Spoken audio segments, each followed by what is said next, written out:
Direct उचललं जात आहे, डिटेन केलं जात आहे. इथली काय परिस्थिती आहे नेमकी? नाही, आज मला सकाळी 9:30 9च्या अराउंड 9च्या अराउंड प्रणयला इथे वडाळा ट्रक टर्मिनल पोलीस स्टेशनला घेऊन आले. प्रणय हा इथल्या CJPचा मुंबईचं काम करतो. त्याचा मला साधारण 10:30च्या सुमारास फोन आला की मला असं इथे डिटेन करण्यात आलं आहे वडाळा ट्रक टर्मिनल पोलीस स्टेशनला. त्याप्रमाणे मी त्याला म्हटलं तू काय काळजी करू नकोस, मी येतो तिथे. मला थोडा ट्रॅफिकमुळे उशीर झाला. मी आपल्या सगळ्यांना कळवलं होतं की 11:30 वाजता मी पोचतोय. त्याच्या आधीच पोलिसांनी त्याला सोडलं. मी आत्ता पोलिसांना तीच विनंती केली की एकदा आम्हाला सांगा, म्हणजे काय प्रणय त्याला का आणलं, तुम्ही काय गुन्हा केला. म्हणून नाही त्यांनी आंदोलनाची हाक दिली. बोललो आंदोलनाची हाक तर आज पेपरमध्ये पण आली आहे, सगळ्या चॅनलवर दिसतंय की आज संध्याकाळी आंदोलन आहे. त्यांनी आव्हान केलं, याच्यात काय मोठे चूक. बरं, आणि लोकशाहीमध्ये पोस्ट टाकायला बंदी आहे का? लोकशाहीने असं मग एकदा आम्हाला आज स्पष्ट करा की लोकशाही संपली आहे का लोकशाही चालू आहे. मग आम्हालाही आमचे ऑप्शन्स ओपन राहतील. आज आम्ही संविधानाच्या मार्गाने, बाबासाहेबांनी दाखवलेल्या मार्गाने, शांततामय पद्धतीने, महात्मा गांधीच्या मार्गाने आंदोलन करतोय की बाबा लोकशाही आहे म्हणून. एकदा तुम्ही आम्हाला सांगा की लोकशाही संपली, आजपासून हुकुमशाही चालू आहे. सुप्रीम कोर्ट पण तुमचं ऐकणार नाही आहे आणि काहीच होणार नाही. मग आम्ही बघू ना आम्हाला कुठल्या मार्गाने जायचं ते. आम्हाला पण ऑप्शन्स ओपन राहतील. ज्यांना ज्या मार्गाने जायचं ते जातील. ही पद्धत नाही आहे, ही दादागिरी खपवून घेतली जाणार नाही.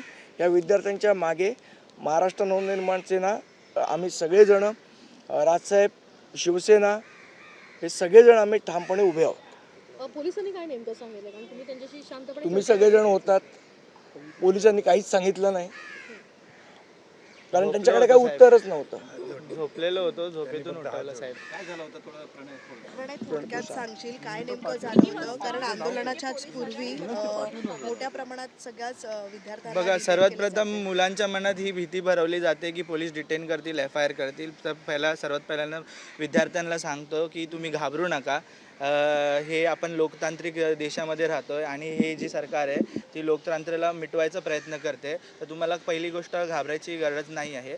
आणि मी घरी झोपलो होतो. 8:30 वाजता घरी पोलीस आले आणि माझ्या आईला बोलले की प्रणय कुठे आहे. तर माझी आई थोडी घाबरली, कारण का तिला असा अनुभव नाही या गोष्टींचा. तर मी बोललो, मला झोपेतून उठवलं आणि तसंच मला तिकडून घरातून घेऊन आले, न कारण न नोटीस दाखवता. आम्ही त्यांच्यावर संवाद साधला, थोडे वाद पण झाले, तरी मला काही रिझन नाही दिलं आणि पोलीस स्टेशनमध्ये आणलं आणि पोलीस स्टेशनमध्ये बसवलं गेलं. माझ्याकडून स्टेटमेंट लिहून गेले की मी असं आव्हान केला. तर हे कुठेतरी मुंबई पोलिसने थांबवलं पाहिजे, कारण का स्टुडंट्स अगर एवढ्या प्रमाणात रस्त्यावरती उतरत आहेत तर या सरकारची केवढी मोठी चूक आहे या सरकारने मान्य केलं पाहिजे. तसेच आम्हाला विद्यार्थ्यांना सपोर्ट करायला आज संदीप साहेब पण आलेले आहेत. तर स्टुडंट्स तुम्ही घाबरू नका. आज पण यायचं आहे आणि संडेला पण तुम्हाला यायचं आहे.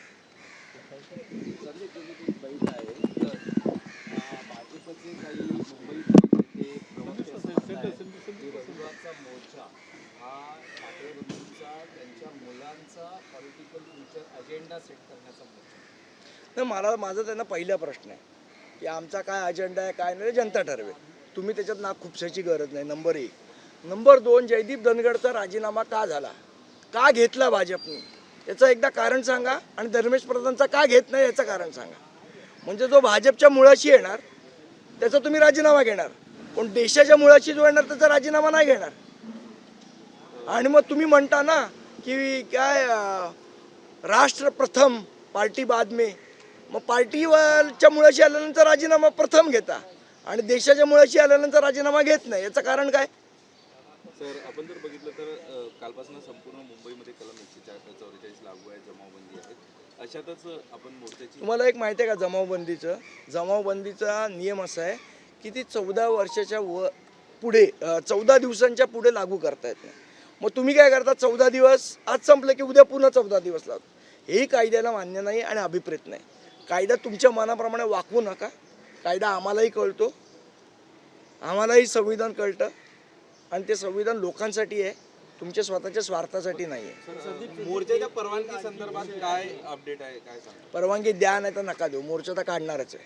संदीपजी, जो व्हिडिओ व्हायरल झालेला आहे ज्यामध्ये पोलीस कर्मचारी दिसत आहेत, त्या महिलेवरती कशा परत विनय मला असं वाटतं या पुरोगामी महाराष्ट्रामध्ये असल्या गोष्टी खपून घेणार नाही. आणि आमचे मुख्यमंत्री गृहमंत्री संवेदनशील आहेत, दिल्लीमध्ये बसलेल्या गृहमंत्र्यांसारखे नाही आहेत. मी त्यांना विरोधी पक्षात असल्यापासून बघतोय, त्यामुळे ते त्याच्यावर निश्चितपणे कारवाई करतील याची मला खात्री आहे. पोलिसांनी दावा केलाय त्याच्यामध्ये की ती महिला जी आहे किंवा ती तरुणी जी आहे ती या आंदोलनामध्ये त्या मित्राला वाचवण्याचा एकाने प्रयत्न होता करते. नाही. एक कोणतरी मिनिट, ठरवा आणि बोला ना. याला रिलेटेड आहे. या व्हिडिओची पोलिसांनी पडताळणी केलेली आहे. जो कार्यरत असलेला पोलीस हवालदार आहे हा शिवाजी पार्कमधलाच आहे आणि आंदोलन सुरू असताना ज्या तरुणाला पोलीस पकडायला जात होता त्याची कॉलर त्यांनी पकडलेली आहे आणि ही तरुणी त्याच्यामध्ये आलेली आहे. अटकाव करण्याचा कुठेतरी मला असं वाटतं ह्या सगळ्या व्हिडिओची चौकशी करतील आणि पोलीस योग्य ते कारवाई करतील. मी तुम्हाला सांगितलं आपले गृहमंत्री संवेदनशील आहेत, याच्यावर अजूनपर्यंत तरी माझा विश्वास आहे आणि ते त्याप्रमाणे पण वागतील. भाजप सर्वसाधारण करते की निळ्या शर्टवाल्याची कॉलर जी आहे ती पोलीस भाजपचा सोडा ते मूर्ख लोक आहेत. संदीप, एक विषय आहे की सोनम वांगचुक यांनी काल रात्री उशिरा मध्यरात्री आंदोलन मागे घेतलं, उपोषण त्यांचं मागे घेतलं.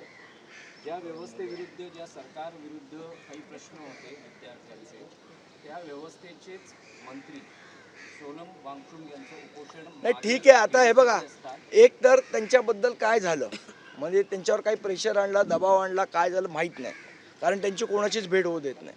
पण ठीक आहे, त्यांनी 26 दिवस उपोषण केलं, या गोष्टीला आमचा सॅल्यूट आहे. आपण 26 तास उपाशी राहू शकत नाही. तो माणूस बिचारा 26 दिवस उपाशी राहिला. त्यांनी त्यांचा लढा दिलेला आहे, आम्हाला पूर्णपणे आदर आहे. पण याचा अर्थ धर्मेंद्र प्रधानांचा राजीनामा होणार नाही अशी गोष्ट नाही. जोपर्यंत तो होत नाही तोपर्यंत जी विद्यार्थ्यांची चळवळ आहे त्या चळवळीला आमचा पाठिंबा राहील. आणि मुळात काल मोदी साहेबांनी काय सेल्फी व्हिडिओ काढला त्याचंही कौतुक.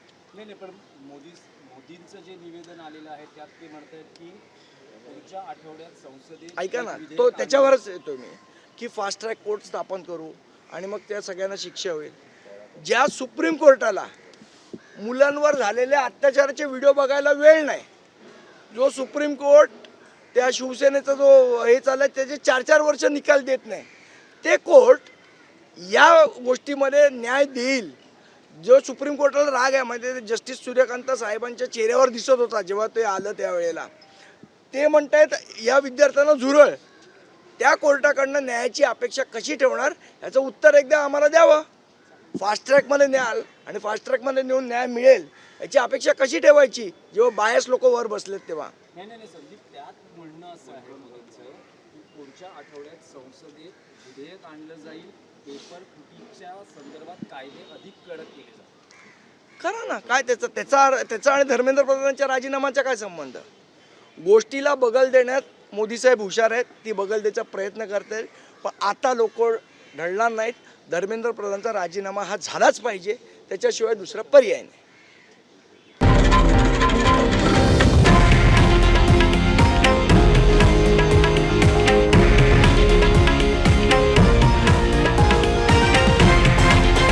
हे आहे देशातील नंबर 1 न्यूज नेटवर्क आणि आपण पाहत आहात TV9 मराठी, एकमेव.